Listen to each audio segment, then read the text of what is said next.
বেড়া বকরি ছেড়ে দিয়ে লক্ষ্য রাখো, আমার নবী বেড়া বকরি দুম্বা ছেড়ে দিয়ে ঘুমায়া থাকে। লোকেরা আইসা খবর দেয়, খাদিজা গো এমন রাখাল রাখছো, বেড়া বকরি দুম্বার দিকে খবর নাই, ঘুমায়া থাকে। তাই নাকি? মা খাদিজা একদিন রওনা হলেন, দেখি কি করে ঘুমাই।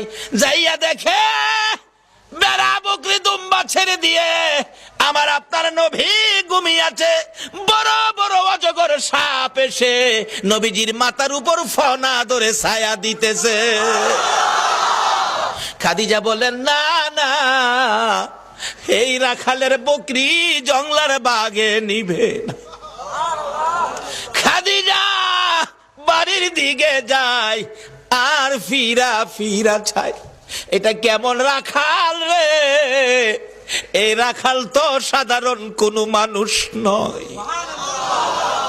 খাদিজা চিনে ফেলেছে। বেড়া বকরি দুম্বা নিয়ে বাড়িতে আসতে বলো আমার রাখালকে। আমার নবী দুপুর বেলায় বেড়া বকরি দুম্বা নিয়ে বাড়িতে রওনা হলে খাদিজা বাংলা রুমে বসে বসে দেখে, এটা কেমন রাখাল রে? যে রাখাল রৌদ্রের মধ্যে আসতেছিল, আকাশের মেঘের টুকরা এসে রাখালের উপর ছায়া দেয়।